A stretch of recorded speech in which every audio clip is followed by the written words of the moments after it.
लगाता है वो हरि का वो हो जाता है। जो आंगन में तुलसी लगाता है श्री हरि का वो हो जाता है।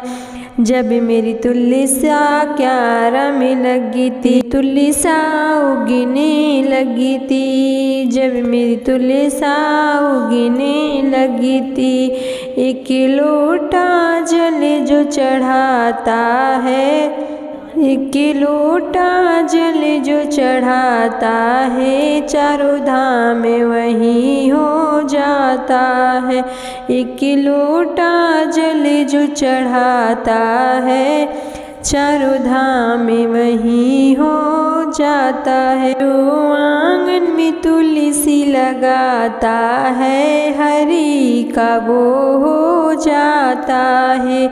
जो आंगन में तुलसी लगाता है श्री हरि का वो हो जाता है।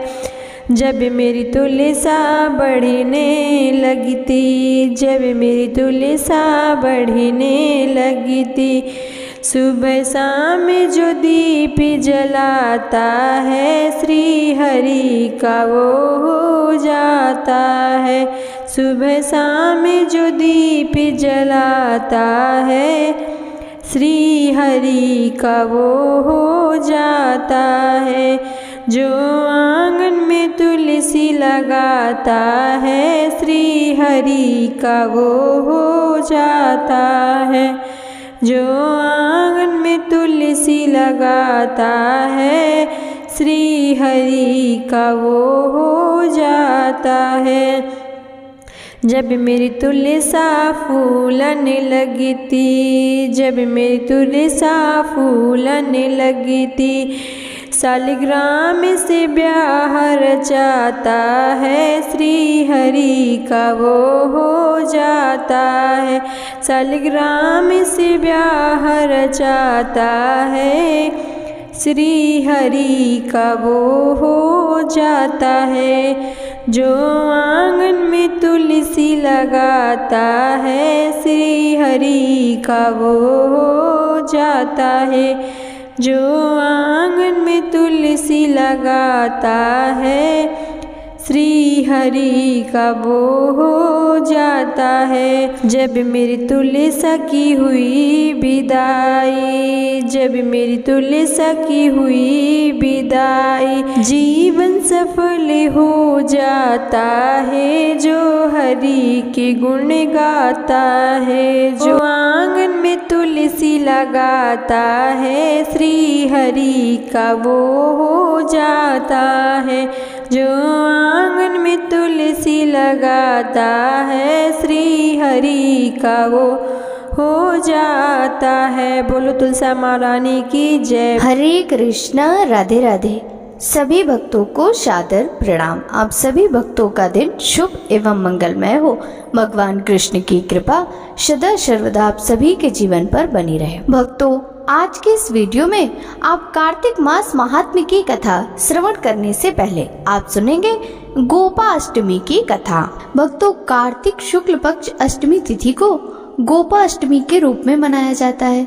इस दिन भगवान श्री कृष्ण ने गौचारण लीला आरंभ की थी। इस दिन बछड़े सहित गाय का पूजन करने का विधान है। इस दिन प्रातः काल उठकर नित्य कर्म से निवृत्त होकर स्नान करते हैं। प्रातः काल ही गौओं और उनके बछड़ों को भी स्नान कराया जाता है। गौ माता के अंगों में मेहंदी, रोली, हल्दी आदि के थापे लगाए जाते हैं। गायों को सजाया जाता है। प्रातः काल ही धूप, दीप, पुष्प, अक्षत, रोली, गुड़, जलेबी, वस्त्र और जल से गौ माता की पूजा की जाती है और आरती उतारी जाती है। पूजा के बाद 100 ग्रास निकाला जाता है। गौ माता की परिक्रमा की जाती है। परिक्रमा के बाद गौओं के साथ कुछ दूर तक चला जाता है। अब सुनिए गोपाष्टमी की कथा। भगवान श्री कृष्ण ने जब 6ठे वर्ष की आयु में प्रवेश किया, तब एक दिन माता यशोदा से बोले, मैया अब हम बड़े हो गए हैं। मैया यशोदा बोली, अच्छा लल्ला, अब तुम बड़े हो गए हो तो बताओ अब क्या करें। भगवान श्री कृष्ण ने कहा, अब हम बछड़े चराने नहीं जाएंगे, अब हम गाय चराएंगे। मैया ने कहा, ठीक है, बाबा से पूछ लेना। मैया के इतना कहते ही झट से भगवान नंद बाबा से पूछने पहुंच गए। बाबा ने कहा, लाला अभी तुम बहुत छोटे हो, अभी तुम बछड़े ही चराओ। भगवान श्री कृष्ण ने कहा, बाबा अब मैं बछड़े नहीं गाय ही चराऊंगा। जब भगवान श्री कृष्ण नहीं माने तब बाबा बोले, ठीक है लाला, तुम पंडित जी को बुला लाओ, वे गौचारण का मुहूर्त देखकर बता देंगे। नंद बाबा की बात सुनकर भगवान झट से पंडित जी के पास पहुँचे और बोले, पंडित जी आपको नंद बाबा ने बुलाया है और गौचारण का मुहूर्त देखना है, आप आज का ही मुहूर्त बता देना, मैं आपको बहुत सारा माखन दूंगा। पंडित जी नंद बाबा के पास पहुँचे और बार बार पंचांग देखकर गणना करने लगे। तब नंद बाबा ने पूछा, पंडित जी क्या बात है, आप बार बार क्या गिन रहे हैं? पंडित जी बोले, क्या बताएं नंद बाबा जी, केवल आज का ही मुहूर्त निकल रहा है, इसके बाद तो 1 वर्ष तक कोई मुहूर्त ही नहीं है। पंडित जी की बात सुनकर नंद बाबा ने भगवान को गौचारण की स्वीकृति दे दी। भगवान जो समय कोई कार्य करे वही शुभ मुहूर्त बन जाता है। उसी दिन भगवान ने गौचारण आरंभ किया और वह शुभ तिथि थी कार्तिक मास में शुक्ल पक्ष अष्टमी। भगवान के गौचारण आरंभ करने के कारण यह तिथि गोपाष्टमी कहलाई।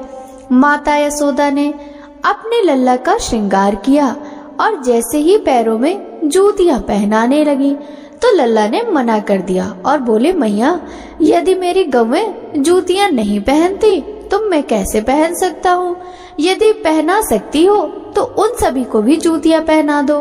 और भगवान जब तक वृंदावन में रहे भगवान ने कभी अपने पैरों में जूतियां नहीं पहनी। आगे आगे गाय और उनके पीछे बांसुरी बजाते भगवान, उनके पीछे बलराम और श्री कृष्ण का यश गान करते हुए ग्वाल गोपाल, इस प्रकार से विहार करते हुए भगवान ने उस वन में प्रवेश किया। तब से भगवान की गौचारण लीला का आरंभ हुआ। जब भगवान गौवे चराते हुए वृंदावन जाते तब उनके चरणों से वृंदावन की भूमि अत्यंत पावन हो जाती। वह वन गौओं के लिए हरी भरी घास से युक्त एवं रंग बिरंगे पुष्पों की खान बन गया था। अब सुनिए कार्तिक मास महात्म्य में आगे का अध्याय। भक्तों, कार्तिक मास महात्म्य के कल के अध्याय में आपने देवताओं की परिक्रमा का महात्म्य की कथा का रसपान किया था।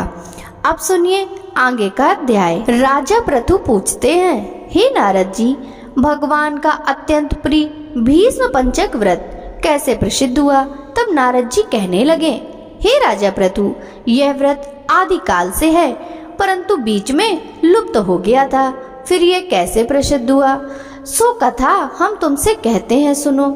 श्री कृष्ण जी ने भीष्म जी से इस व्रत का वृतांत कहा। तब सर्वप्रथम भीष्म जी ने इस व्रत को किया, इसी कारण तभी से यह व्रत भीष्म पंचक के नाम से प्रसिद्ध हुआ। हे राजन, भगवान श्री कृष्ण जब पांडवों की ओर से दूत बनकर कौरवों को समझाने गए, सबसे पहले विदुर जी के पास पहुँचे। विदुर जी ने उनका अत्यंत आदर सत्कार किया। फिर श्री कृष्ण जी भीष्म जी के पास गए। वहां जाकर कुशल क्षेम पूछने के बाद श्री कृष्ण जी ने अपने आने का संपूर्ण वृतांत भीष्म जी से कहा। तब भीष्म जी कहने लगे, हे भगवान, आप त्रिलोकीनाथ होते हुए भी पांडवों की ओर से दूत बनकर क्यों आए हैं?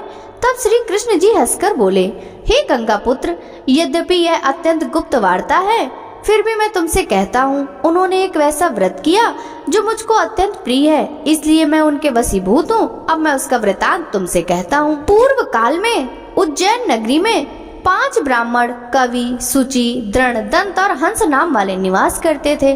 तीनों ही वेदों को जानने वाले, रूपवान, युवावस्था को प्राप्त, गंधर्व विद्या में अति प्रवीण थे।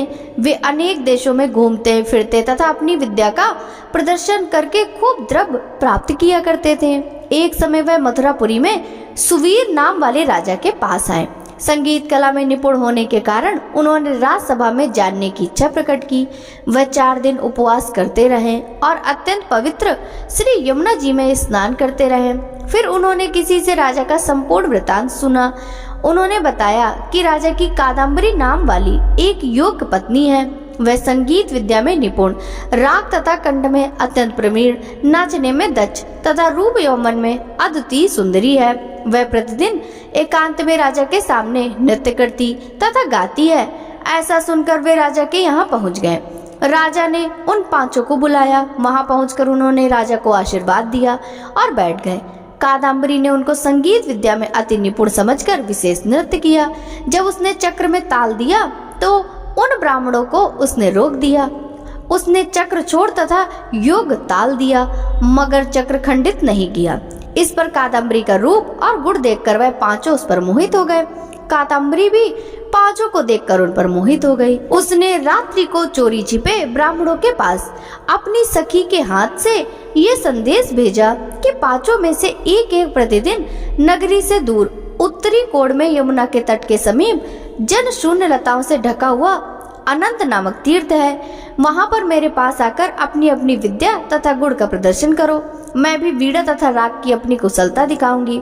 भगवान कहते हैं, हे भीष्म जी, एक ब्रह्मचारी जो मेरा भक्त था, दुष्ट, संगीत के भय से गांव से अति दूर वह दूर रहता था। उन दिनों वह भीष्म पंचक व्रत करता हुआ देवालय में पूजन करता था। कार्तिक शुक्ल एकादशी के दिन उन संगीतज्ञ ब्राह्मणों में से कवि नाम वाला ब्राह्मण वहां पर आया। कादम्बरी भी मुनि के साथ उस स्थान पर पहुंच गई।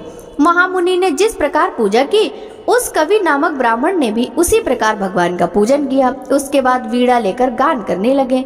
उस मुनि ने अपना मन जीता हुआ था, इस कारण उसने गान सुनकर भी क्रोध नहीं किया।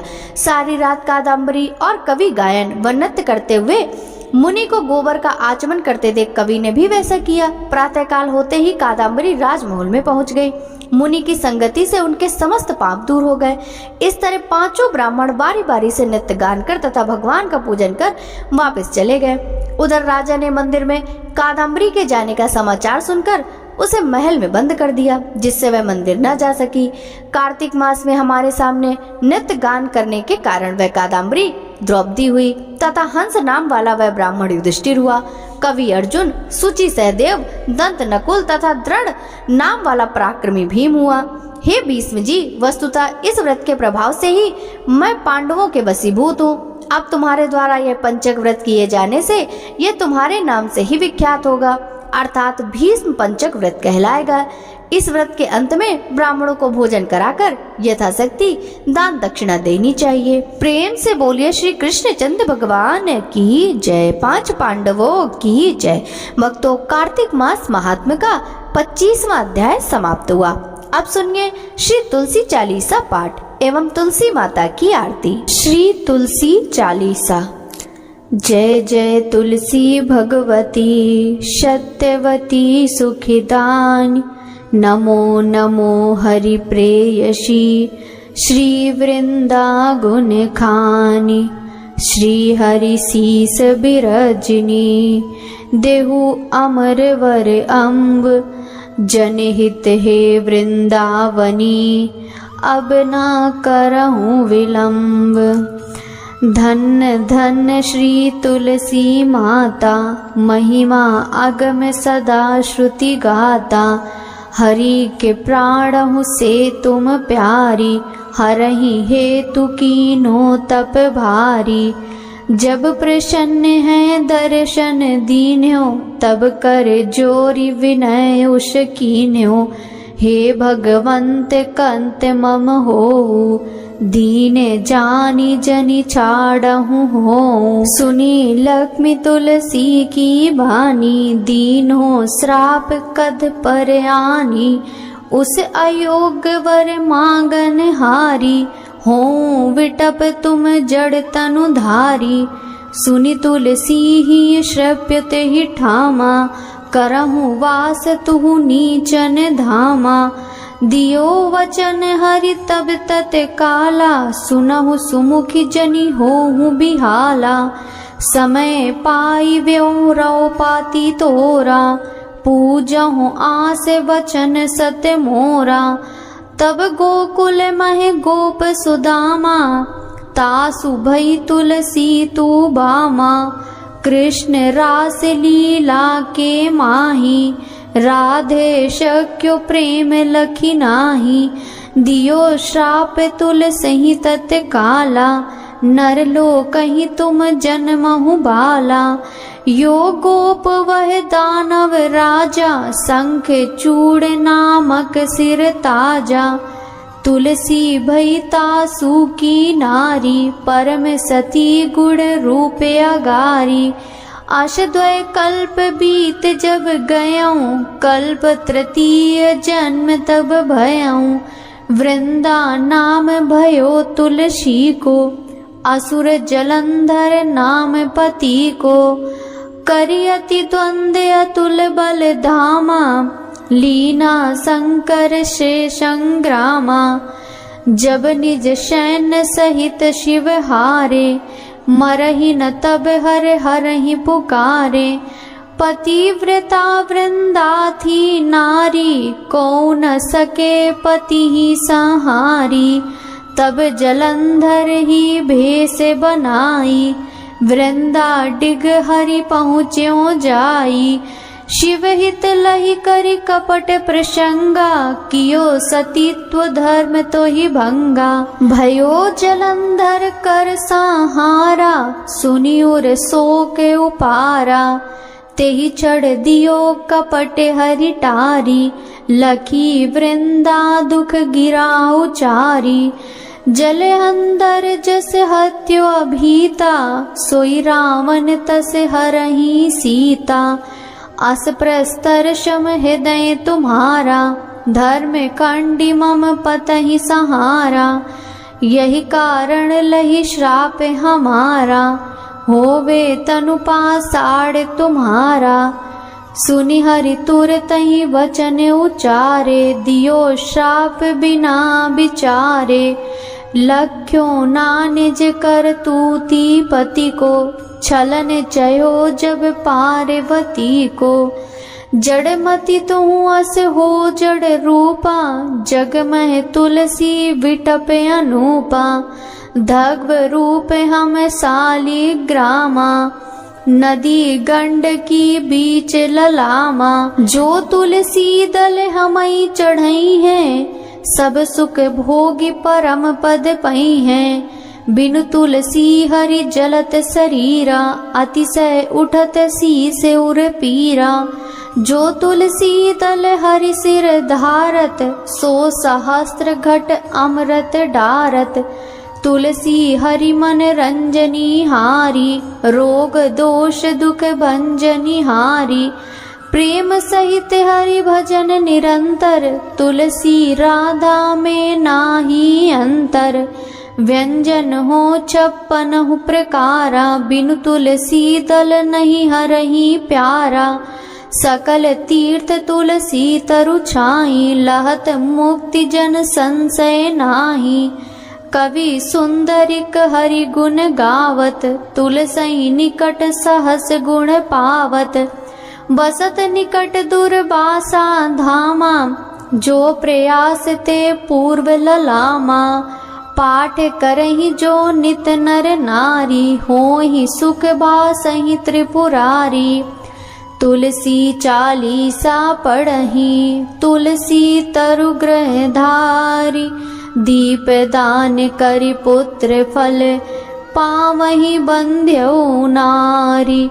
सकल दुख दरिद्र हरि, हारे हमें परम प्रसन्न। आसहि धन जन लड़हि ग्रह, बसहि पूर्णान। लाही अभिमत फल जगत मह, लाही पूर्ण सब काम। जहि दल अर्पहि तुलसी, तह सहस बसहि हरि राम। तुलसी महिमा नाम लख, तुलसी सूत सुख राम। मानस चालीसा रच्यो जग, महम तुलसीदास। बोलिए तुलसी माता की जय। तुलसी माता की आरती। जय जय तुलसी माता, जय तुलसी माता। सब जग की सुखदाता, सबकी वर माता। जय माँ तुलसी माता। सब योगों से ऊपर, सब रोगों से ऊपर, रज से रक्षा करके सबकी भौत्राता। जय तुलसी माता मैया, जय तुलसी माता। बटुपुत्री है श्यामा, सुरबल्ली है ग्राम्या। जय तुलसी माता, जय तुलसी माता। विष्णु प्रिय जो नर तुमको सेवे, सो नर तर जाता। मैया जय तुलसी माता, जय जय तुलसी माता। हरि के शीस विराजत, त्रिभुवन से हो वंदित। पतित जनों की तारणी तुम हो विख्याता। मैया जय तुलसी माता, जय जय तुलसी माता। लेकर जन्म विजन में आई दिव्य भवन में, मानव लोक तुम्ही से सुख संपत्ति पाता। जय तुलसी माता, जय जय तुलसी माता। हरि को तुम अति प्यारी, श्याम वर्ण सुकुमारी। प्रेम अजब है उनका, तुमसे कैसा नाता। जय तुलसी माता। हमारी विपद हरो तुम, कृपा करो माता। मैया जय तुलसी माता, जय जय तुलसी माता। सब जग की सुखदाता, सबकी वर माता। मैया जय तुलसी माता, जय जय तुलसी माता। तुलसी महारानी नमो नमो, हरि की पटरानी नमो नमो। धन तुलसी पूरण तप कीनो, सालिग्राम बनी पटरानी। तुलसी महारानी नमो नमो, हरि की पटरानी नमो नमो। जाके पत्र मंजरी कोमल, श्रीपति कमल चरण लपटानी। तुलसी महारानी नमो नमो, हरि की पटरानी नमो नमो। धूप दीप नैवेद्य आरती, पुष्पन की वर्षा बरसानी।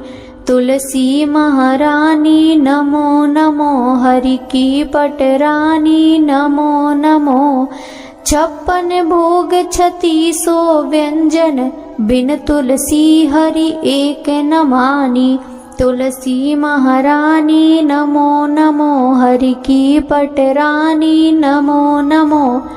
सभी सखी मैया तेरो यस गावे, भक्ति दान दी जय महारानी। नमो नमो तुलसी महारानी। तुलसी महारानी नमो नमो, तुलसी महारानी नमो नमो। हरि की पटरानी नमो नमो। तुलसी माता की जय।